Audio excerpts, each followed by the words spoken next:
Hi everyone, विलयन chapter में अब तक हमने विलयन क्या होता है, विलायक क्या होता है, विलय क्या होता है, उसके बाद में हमने सांद्रता पद्धतियों के बारे में डिस्कस किया।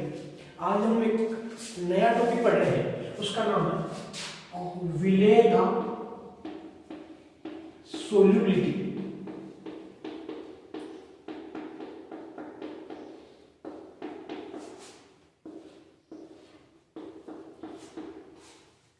विलयता बेसिकली सांद्रता ही होती है। सांद्रता कैसे होती है तो थोड़ी देर बाद में समझोगे, फिलहाल देखना एक बात समझना। जैसे मान लो ये कोई कंटेनर है जिसमें कोई सोलवेंट भरा हुआ है। मैं दो चीजें यहां पे फिक्स कर रहा हूं। दो चीजें कौन सा? एक मैं जो विलायक की मात्रा है उसको फिक्स कर रहा हूं, विलायक की मात्रा H2O। मान लो पानी लिया है, ऐसा बोल दो जो मात्रा है ना वो 100 ग्राम है। दूसरा मैं टेम्परेचर है उसको भी फिक्स कर रहा हूं, मान लो 25 डिग्री सेंटीग्रेड। अब इस विलायक में मैं विलय, जैसे मान लो चीनी को डिसॉल्व कर रहा हूं। मैं क्या देखता हूं, मान लो मैंने चीनी जैसे 2 ग्राम डिसॉल्व की, वो पूरी तरह घुल गई। 5 ग्राम डाली, वो भी घुल गई। मान लो 10 ग्राम चीनी डाली, वो भी घुल गई। लेकिन 10 के बाद में मैं जैसे ही चीनी और डालता हूं वो नहीं घुलती, वो नीचे जो बॉटम है उसमें जाके सेटल हो जाती है। मैं दो चीजें फिक्स क्यों की मैंने, एक तापमान और दूसरा विलय की मात्रा। इस बात को तुम थोड़ी देर बाद में समझोगे, फिलहाल देख लो ये तो सॉल्यूशन बना है ना, यानी विलय की जितनी मात्रा घुलनी थी उतनी घुल गई, उससे ज्यादा मात्रा नहीं घुल रही। ऐसा विलयन कहलाता है संतृप्त विलयन।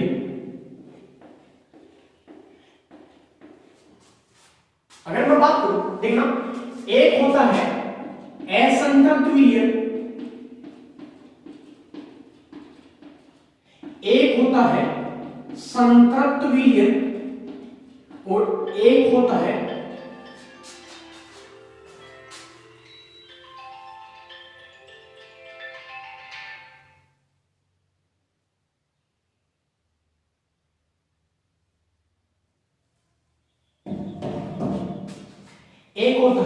अति संतृप्त विलयन।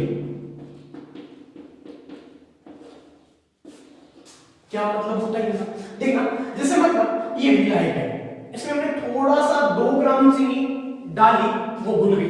5 ग्राम चीनी डाली, वो घुल गई। 7 ग्राम चीनी डाली, वो घुल गई। इसका मतलब जैसे मैंने 2 ग्राम चीनी डाली, वो घुल गई। उसके बाद में अगर मैं ऊपर से और चीनी मतलब विलय मिलाता हूं तो वो घुल जाता है। इसका मतलब ऐसा विलय जिसमें और विलय घोला जा सकता है असंतृप्त विलयन कहलाता है। अगर मान लो मैंने 10 ग्राम चीनी जैसे ही घोली, उसके बाद में मैं और चीनी को नहीं घोल सकता। मैक्सिमम अमाउंट है जो सोल्यूट की है वो मैंने डिसॉल्व कर दी है, यानी विलय की अधिकतम मात्रा को मैंने घोल दिया है। ऐसा जो विलयन होता है वो कहलाता है संतृप्त विलयन। अति संतृप्त का मीन क्या होता है वो देखना, समझना। मैंने दो चीजें फिक्स की थी, एक विलायक की मात्रा और दूसरा तापमान। विलायक की मात्रा, मान लो मैंने 100 ग्राम पानी लिया है, अगर मान लो मैं पानी की मात्रा को बढ़ाता हूं तो एक बात तुम अच्छी तरह समझ रहे हो, जैसे मैं पानी की मात्रा को बढ़ाऊंगा ज्यादा विलय घुल सकता है ना। दूसरा, मैं जैसे ही मान लो टेम्परेचर बढ़ाऊंगा, तापमान बढ़ाऊंगा, ये जो पानी के जो अणु है, वाटर के जो मॉलिक्यूल है, इनकी काइनेटिक एनर्जी, गतिज ऊर्जा बढ़ेगी। गतिज ऊर्जा बढ़ेगी मतलब दो मॉलिक्यूल है वो थोड़े से दूर दूर जाएंगे, अणुओं के मध्य दूरी बढ़ेगी। अगर अणुओं के मध्य दूरी बढ़ेगी तो उनके बीच में कौन चला जाएगा, जो सोल्यूट के पार्टिकल्स है विलय के कणों को चले जाएंगे। कहने का मतलब विलयता बढ़ गई ना।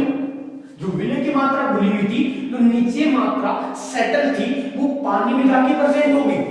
इसका मतलब दोनों चीजों का फर्क पड़ रहा है, विलायक की मात्रा का भी और तापमान का भी। विलायक की मात्रा को बढ़ा रहा हूं और विलय घुल सकता है, तापमान बढ़ाऊंगा और विलय घुल सकता है। तो मैंने दो चीजें फिक्स की हैं, एक विलायक की मात्रा को और दूसरा पानी को। अब मान लो हमने जैसे ही 10 ग्राम चीनी डाली, ऊपर से मैं थोड़ी सी चीनी और डाल देता हूं, जो चीनी थी या जो विले के जो कण है वो नीचे जाके सेटल हो गए। अगर मान लो अब मैं टेम्परेचर बढ़ाता हूं तो क्या होगा, ये जो विले के कण है वो पानी में चले जाएंगे। इसका मतलब विलेयता बढ़ गई ना, जो विले की घुली हुई मात्रा है वो बढ़ गई ना। और जैसे ही टेम्परेचर वापस कम होगा, ये जो मॉलिक्यूल है वो वापस बॉटम में सेटल होने वाले हैं। इसका मतलब देखना, एक संतृप्त विलयन, एक असंतृप्त और एक अति संतृप्त। असंतृप्त मतलब ऐसा विलयन जिसमें निश्चित तापमान पर और विलय को घोला जा सकता है। संतृप्त का मतलब ऐसा विलयन जिसमें किसी निश्चित तापमान पर और अधिक विलय नहीं घोला जा सकता। असंतृप्त मतलब निश्चित तापमान पर जो मैक्सिमम अमाउंट है, अधिकतम मात्रा है, उससे ज्यादा विलय हमने घोल दिया। फिर अगर हम तापमान बढ़ाते हैं तो जो मात्रा नीचे सेटल थी वो भी घुल गई, बट जैसे ही टेम्परेचर वापस कम होगा, ये जो मात्रा घुली थी एक्स्ट्रा वो वापस नीचे आके सेटल हो जाएगी। ऐसा जो विलयन कहलाता है वो अति संतृप्त विलयन कहलाता है। मैंने अभी ऐसा बोला था, जो विलयता होती है वो बेसिकली सांद्रता ही होती है। सांद्रता का मतलब एक बात तुम सीख गए, जो विलयन बना है वो यहाँ पे संतृप्त विलयन कहला रहा है। मतलब विलय की मात्रा को फिक्स कर दिया, तापमान को फिक्स कर दिया। अब जितना विलय घोला जा सकता है उतना विलय हमने घोल दिया। ऐसा जो विलयन कहलाएगा ना, संतृप्त विलयन कहलाएगा। और मैं ऐसा बोल सकता हूं, जो संतृप्त विलयन की जो सांद्रता होती है वो ही विलयता कहलाती है। जो संतृप्त विलयन की सांद्रता होती है वो ही विलयता कहलाती है। अगर मान लो तुम्हें कोई डेफिनेशन पूछे कि विलयता की परिभाषा क्या होगी, तो हम कुछ ऐसे देने जाएंगे।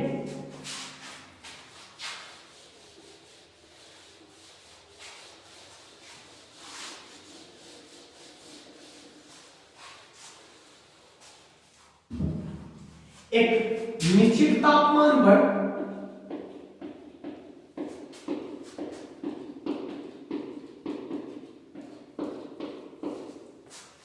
किसी विलायक की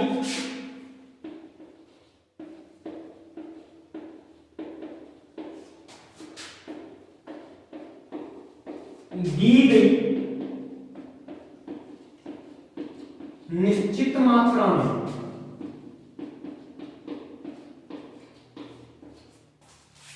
घुली हुई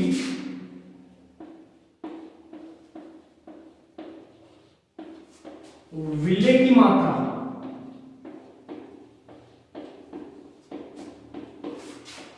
ही विलयता कहलाती है।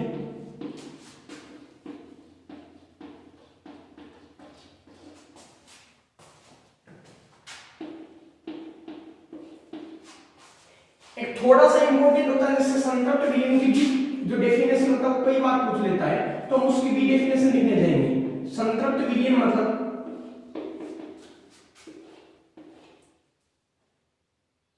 यदि एक निश्चित तापमान पर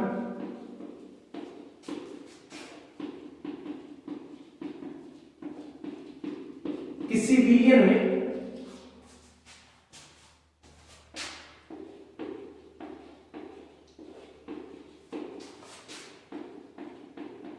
और अधिक विलय नहीं घोला जा सकता,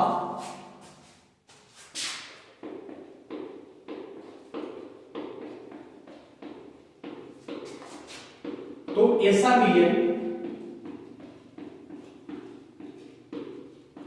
संतृप्त विलयन कहलाता है।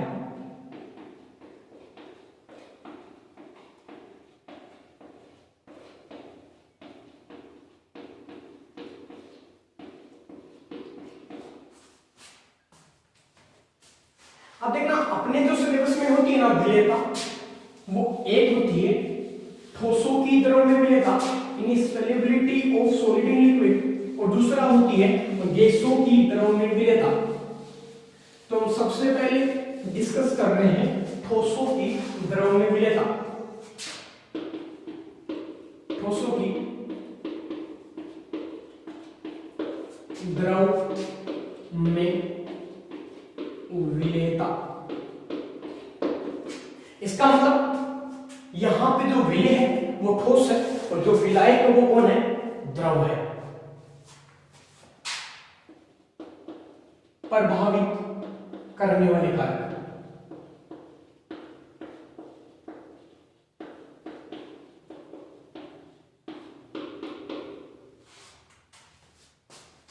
पहला जो कारक है वो है विलेय तथा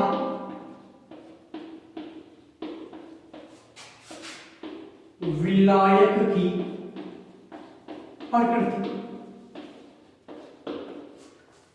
और विलेयता का एक यूनिवर्सल कंसेप्ट होता है कि समान समान को घोलता है, समान समान को घोलता है, मीन्स लाइक डिसॉल्व्स लाइक।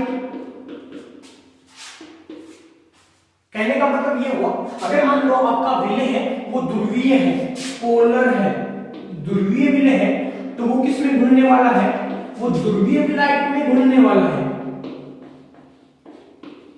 अगर मान लो आपका विलेय है वो अध्रुवीय है, नॉन पोलर है, तो इसका मीन जो अध्रुवीय विलेय होगा वो किस में घुलने वाला है, अध्रुवीय विलायक में।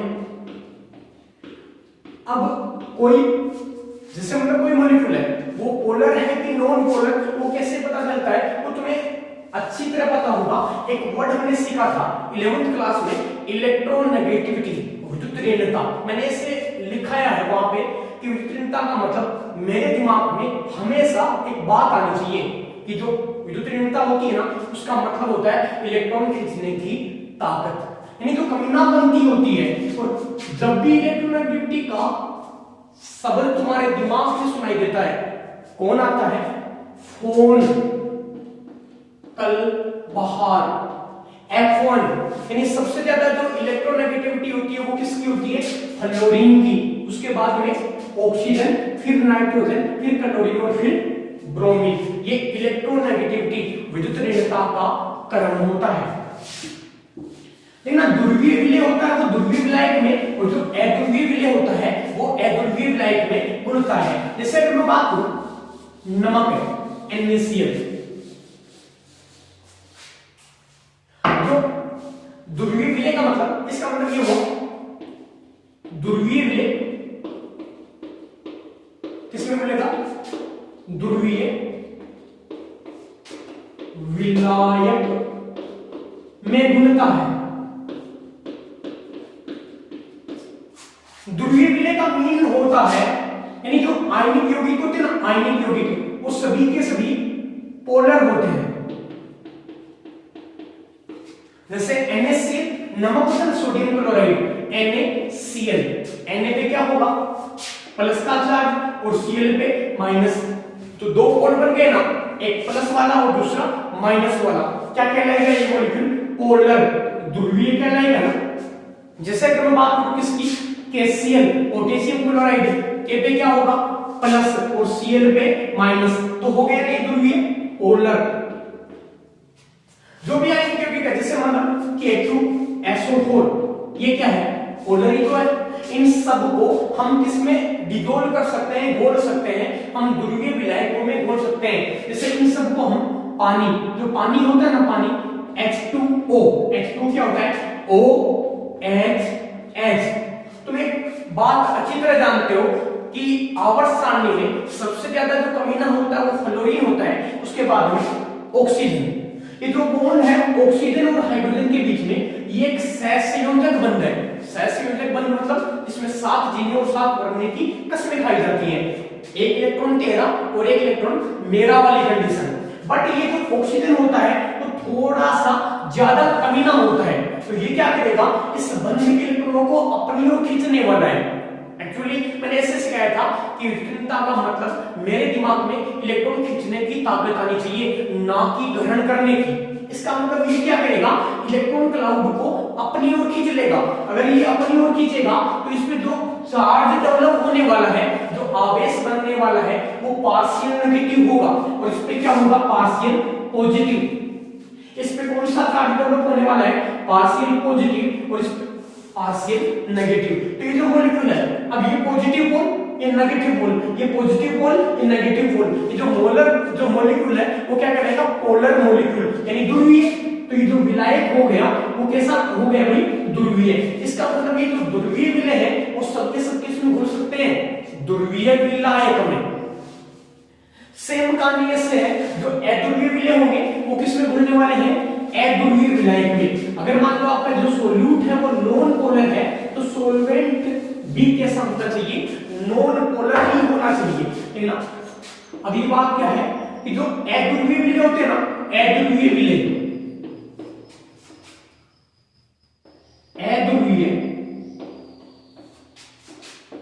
विलायक में घुलते हैं।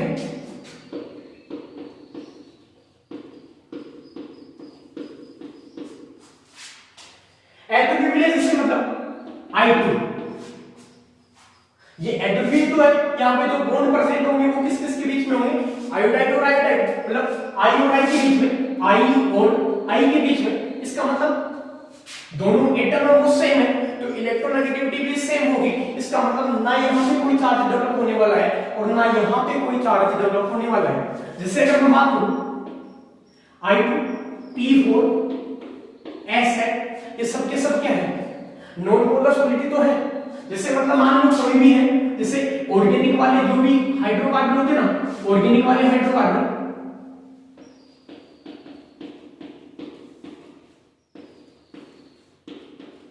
सब क्या होने वाले हैं, नॉन पोलर।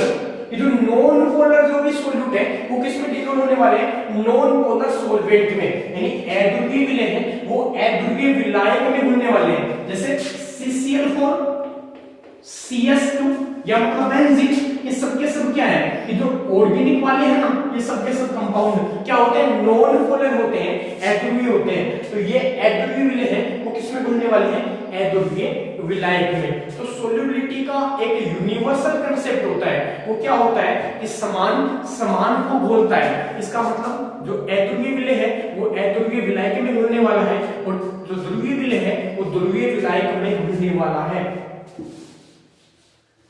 प्रभावित करने वाले कारक हम पढ़ रहे थे।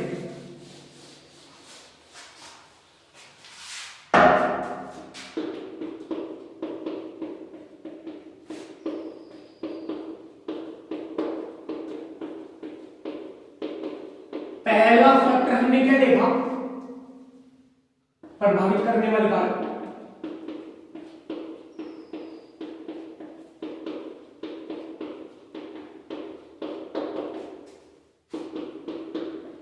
Nature of solute and solvent, विलय तथा विलायक की प्रकृति, मतलब समान को घोलता है।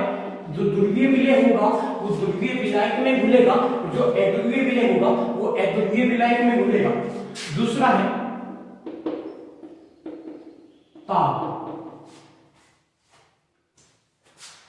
तापमान। देखना, तापमान का अगर आप प्रभाव आपको पढ़ना है तो आपको एक नियम, हमने 11th क्लास में जब इक्विलिब्रियम यानी साम्य वाला पाठ हम पढ़ रहे थे तो एक नियम आया था, तो मैंने कहा था ये नियम बहुत काम में आने वाला है। वो नियम था ली से तालिए का नियम।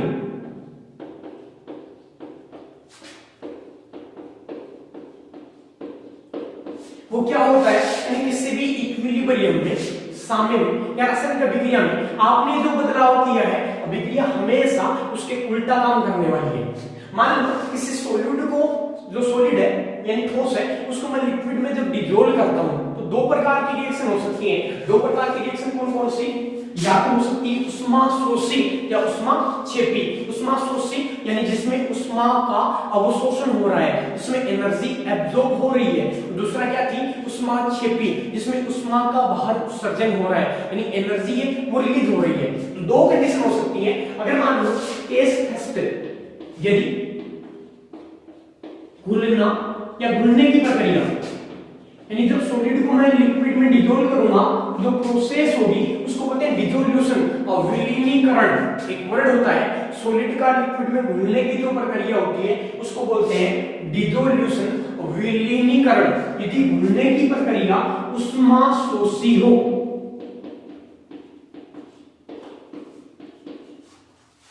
उष्माशोषी मतलब मतलब उष्मा का अवशोषण होने वाला है।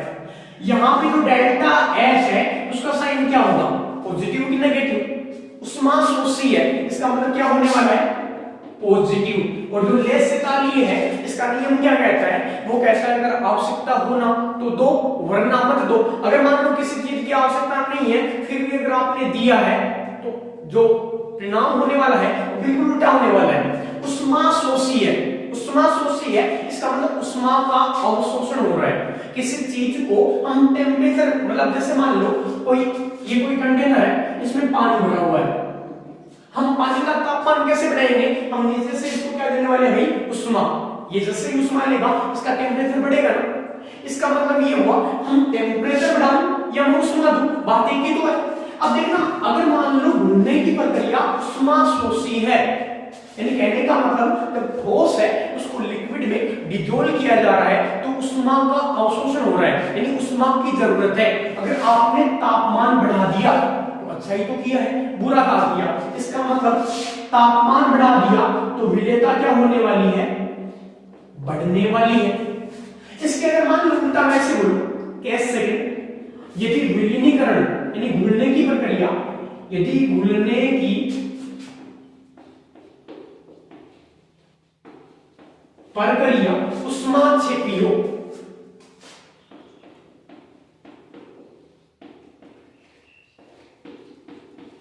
इसका मतलब उष्माक्षेपी, एनर्जी रिलीज होने वाली है, एनर्जी बाहर जाने वाली है। इसके लिए जो डेल्टा एच है उसका साइन क्या होने वाला है, नेगेटिव होने वाला है। इसका मतलब अगर अब मैं तापमान बढ़ाऊंगा तो अच्छा कर रहा हूं कि बुरा, तापमान बढ़ा रहा हूं उष्माक्षेपी है, ये तो बुरा ही तो हो रहा है। इसका मतलब तापमान बढ़ाओगे तो विलेयता क्या होगी, घट जाएगी।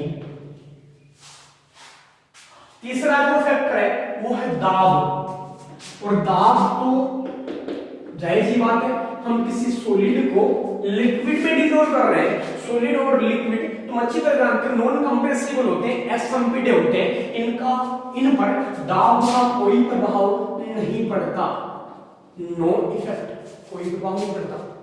तो ये कारक थे। पहला विलेय तथा विलायक की प्रकृति, सीधा क्या दिमाग में रखोगे, समान समान को बोलता है, मतलब जो ध्रुवीय विलेय होगा वो ध्रुवीय विलायक में घुलने वाला है, और जो अध्रुवीय विलेय है वो अध्रुवीय विलायक में घुलने वाला है। दूसरा जो फैक्टर है वो है तापमान।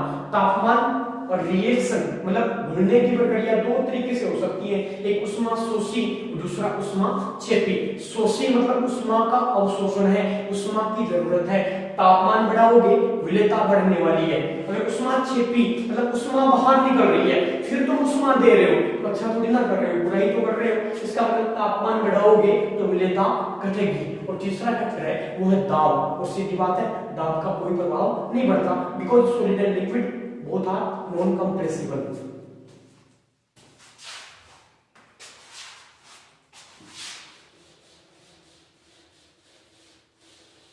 इसके बाद में हमने ठोसों की द्रव में विलेयता पढ़ लिया। अब हम डील करने वाले हैं गैसों की द्रव में विलेयता। जाहिर सी बात है गैस को हम किस में डिसॉल्व करने वाले हैं, द्रव में।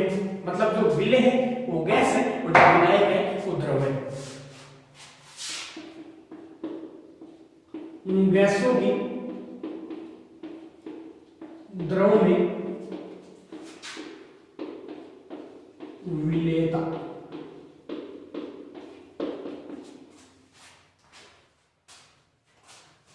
पहला वो ये प्रभावित करने वाले कारक,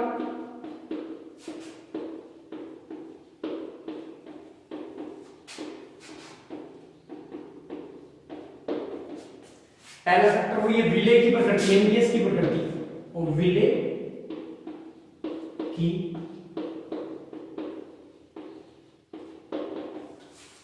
प्रकृति।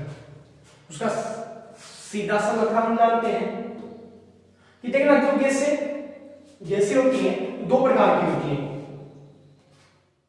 दो प्रकार की मतलब एक ध्रुवीय और दूसरा अध्रुवीय। भाई जो पोलर गैसें जो होंगी, जो पोलर गैसें जो होंगी, जो ध्रुवीय गैस होने वाली है वो विलायक मतलब जनरली हम किसको लेते हैं, पानी को लेते हैं, वो आराम से डिसॉल्व हो जाती है।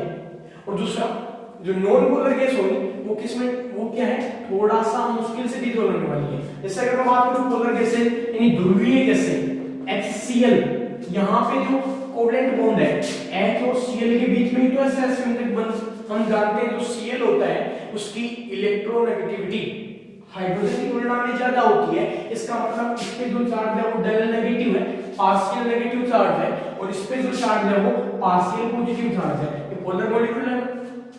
अमोनियम, SO2 एटसेट्रा, ये सब के सब क्या है? पोलर मॉलिक्यूल है। ये सब के सब किस में, यानी पोलर सॉल्वेंट में आराम से डिसॉल्व होंगे, यानी पानी में। वो जानते हैं ना विलेयता, भाई विलेयता का एक ही तो कांसेप्ट है, समान समान को कोलता है। ये ध्रुवीय गैसें हैं, ध्रुवीय विलायक मतलब पानी में आराम से डिसॉल्व हो जाएंगे। सेम कहानी है अगर मान लो नॉन पोलर गैसेस है, जैसे N2 है, O2 है, ये सब के सब क्या है? अध्रुवीय गैस है, नॉन पोलर गैस है, अध्रुवीय गैस है। और ये किस में घुलेंगे?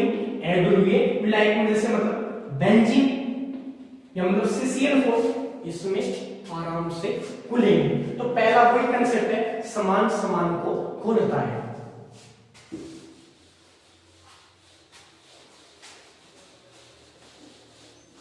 अब देखना, जैसे अगर मान लो मुझे गैसों की तुलना करनी हो कि कौन ज्यादा घुलती है कौन कम घुलती है, मैं क्या कर रहा हूं, जैसे मतलब मान लो ये कंटेनर है, यहां पे किसी भी सॉल्वेंट में, इस सॉल्वेंट में हम गैसों का कंपेयर कर रहे हैं, कौन सी गैस ज्यादा घुलती है। तीन गैसें हैं, एक A, एक B और एक C।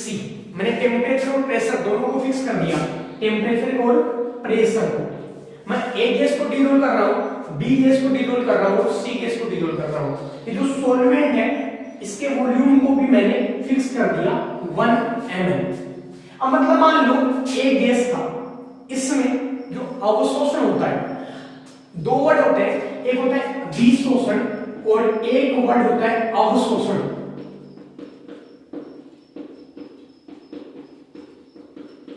जैसे मतलब मान लो इस मार्कर से मैं इस बोर्ड पे लिख रहा हूं, तो जो इंक के मॉलिक्यूल होंगे वो इस बोर्ड की सरफेस पे ही तो बाइंड है। इसका नाम होता है अधिशोषण, यानी सरफेस पे जमा होना। कोई भी पदार्थ होता है उसके दो भाग होते हैं, दो भाग कौन से? एक जो भार वाला, जैसे ये मार्कर है, इसका ये जो भार वाला भाग है ना वो कहलाता है सरफेस या सतह है, और जो बाकी जो अंदर वाला जो पोर्शन होगा ना वो कहलाएगा बल्क या स्टूल, जिसको बोलते हैं बल्क। बल्क का मतलब फुल पार्ट, यानी पूरा का पूरा भाग जो बच गया वो। तो देखना, एक होता है अधिशोषण मतलब सतह पे जमा होना, अवशोषण मतलब इस स्टूल भाग में जमा होना। अगर मान लो इस लिक्विड में मैं A गैस को, B गैस को, C तीनों गैसों को डिसॉल्व करता हूं, तो यहाँ पे गैसों का डिशोषण नहीं होने वाला, अवशोषण होने वाला है। हम अच्छी तरह जानते हैं विलयन एक समांगी मिश्रण होता है। इसका मतलब A पहले गैस थी, बट जैसे इस विलायक में घुलेगी कहीं ना कहीं इसको लिक्विड बनना पड़ेगा, B लिक्विड बनना पड़ेगा, C लिक्विड बनना पड़ेगा, तभी तो समांगी मिश्रण का निर्माण होने वाला है। मैंने इस A गैस को 1 ml विलायक में डिसॉल्व किया, मान लो इसका 0.2 ml डिसॉल्व हो गया। सेम यही कंटेनर है, 1 ml मात्रा भरी हुई है, ताप और दाब। अब मान लो मैं इसमें, अब मैं इस B को डिसॉल्व कर रहा हूं, मतलब ऐसा नहीं बोल रहा मैं कि A और B को साथ, यानी A को डिसॉल्व कर दिया, अब यही कंटेनर है, उसमें ये विलायक हमने भर लिया, ताप और दाब जब A को डिसॉल्व किया था उसी को रख रहे हैं। मान लो B को हमने डिसॉल्व किया तो B का कितना वॉल्यूम अवशोषित हुआ, मान लो 0.3 ml। और इसी प्रकार अगर हम C को डिसॉल्व करते हैं तो C का 0.5 ml डिसॉल्व होता है। अगर तुम्हें कोई पूछे कि इस विलायक में सबसे ज्यादा कौन सी गैस घुल रही है, तुम बोलोगे A, B और C में सबसे बढ़िया कौन घुल रही है? C। ये कंपैरिजन का तरीका होता है। लेकिन मैं ऐसे बोल सकता हूं किसी विलायक में जिस गैस का एक वर्ग बोल रहा हूं ना, अवशोषण गुणांक क्या होता है वो तो हम अभी बात करेंगे। देखना, अवशोषण गुणांक, जिस गैस का अवशोषण गुणांक अधिक होता है उसकी विलेयता उतनी ही बढ़िया मानी जाती है। अवशोषण गुणांक का मतलब क्या है? देखना, निश्चित ताप व दाब पर किसी विलायक के 1 ml आयतन में घुली हुई गैस की मात्रा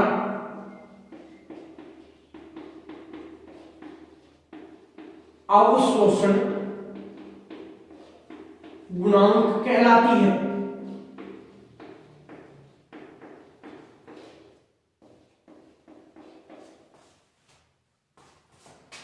ताप और दाब मैंने फिक्स कर दिया। विलायक की 1 ml आयतन में घुली हुई गैस की मात्रा क्या कहलाती है? अवशोषण गुणांक कहलाती है। ये थोड़ी डेफिनेशन इंपॉर्टेंट है।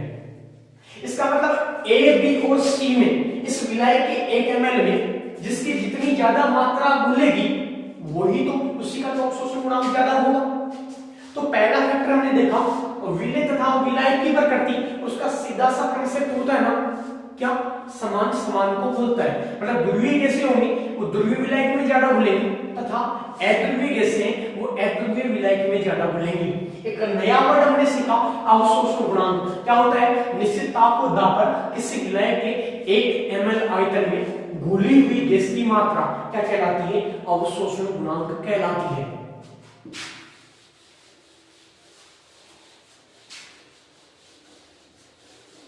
दूसरा जो फैक्टर है वो है ताप,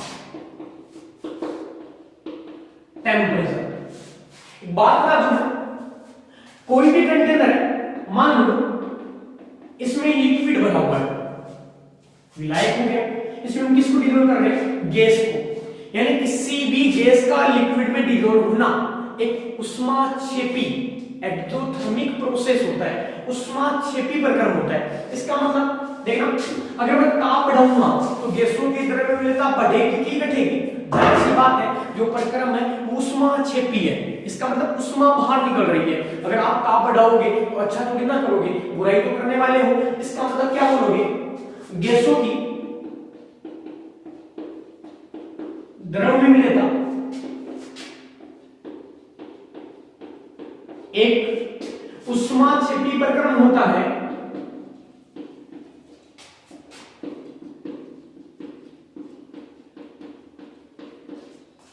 प्रक्रम होता है, अतः तापमान बढ़ाने पर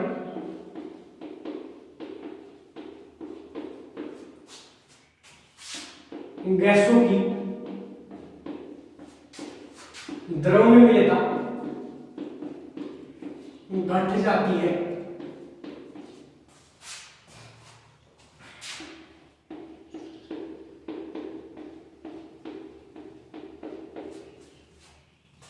यहाँ पे क्वेश्चन थोड़ा सा इंपॉर्टेंट होता है। जो H2 और जो हीलियम गैस है ना, जैसे कई बार क्वेश्चन पूछते हैं H2 व Hc, इन दोनों गैस की द्रव्यता तापमान बढ़ाने पर बढ़ती है, क्यों? तुम्हारा उत्तर यह होगा, यानी H2 व Hc की द्रव्यता एक उष्मा शोषी प्रक्रम होता है, तब तापमान बढ़ाने पर इनकी विलेयता बढ़ जाती है।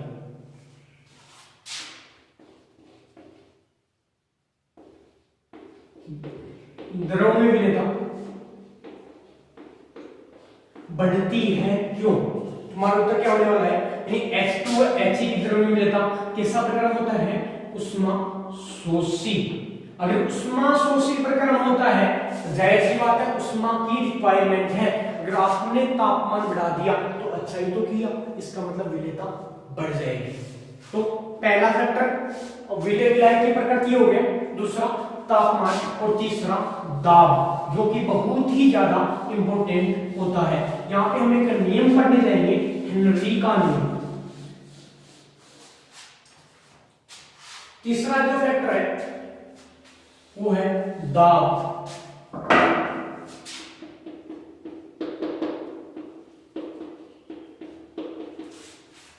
दाब का प्रभाव गैसों की द्रव्यता पर जब भी देखा जाता है तो हम एक नियम डील करते हैं। जो नियम होता है वो होता है हेनरी का नियम। हेनरी का नियम क्या होता है?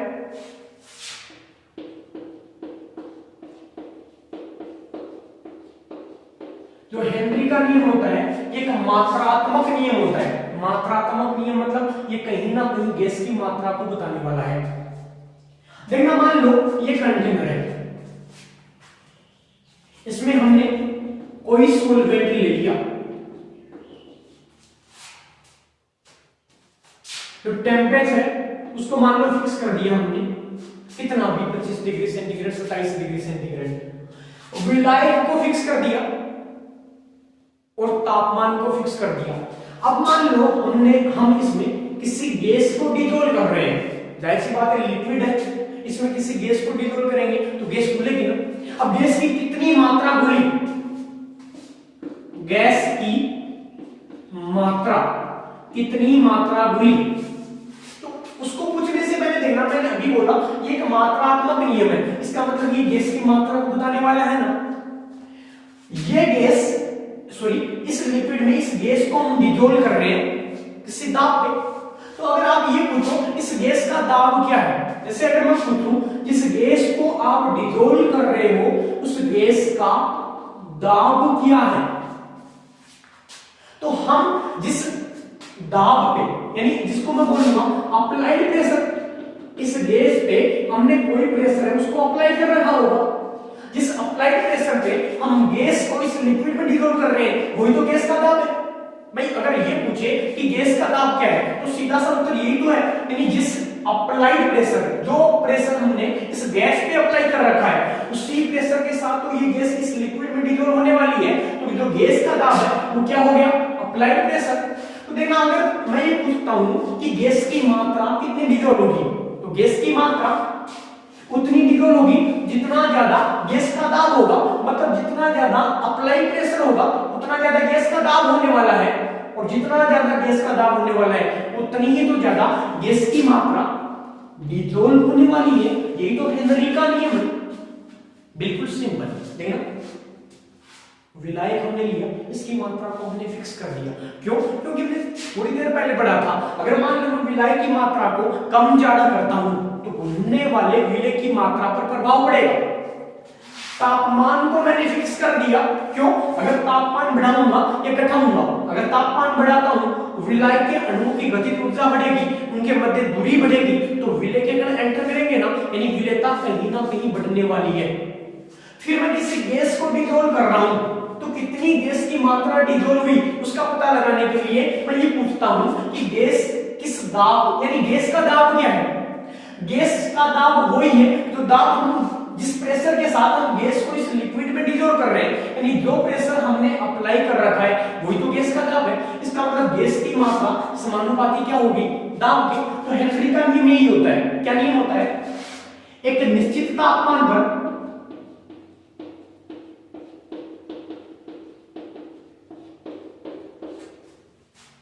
किसी विलायक में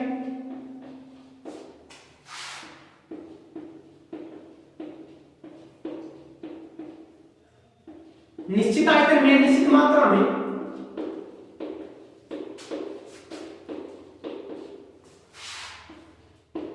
घोली जाने वाली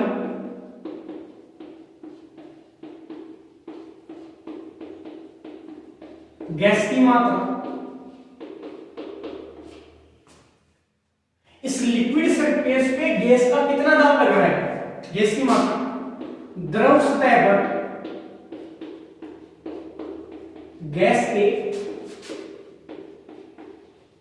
आंशिक दाब के समानुपाती होती है।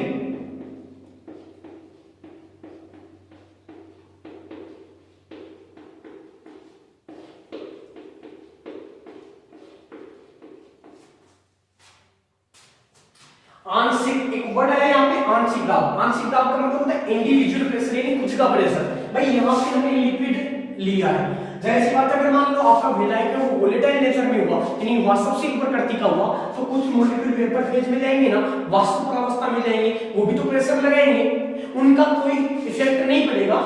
जो इफेक्ट पड़ेगा वो गैस के अप्लाइड प्रेशर का बढ़ने वाला है। तो यही तो है आंशिक दाब का मतलब होता है इंडिविजुअल प्रेशर। ये एक निश्चित तापमान पर किसी विलायक के निश्चित आयतन में घोली जाने वाली गैस की मात्रा द्रव सतह पर गैस के आंशिक दाब के समानुपाती होती है।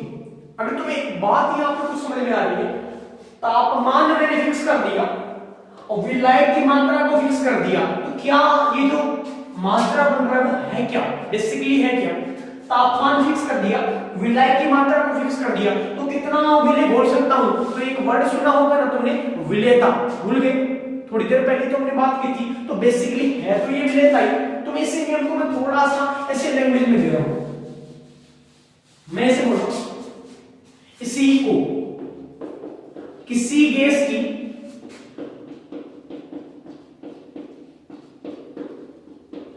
द्रव में विलेयता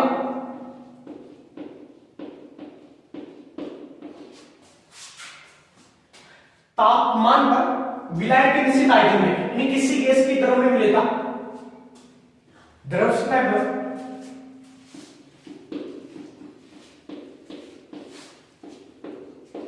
गैस के आंशिक दाब के समानुपाती होती है। हेनरी नियम की बाकी बातें अगले लेक्चर में करेंगे। Okay, thank you.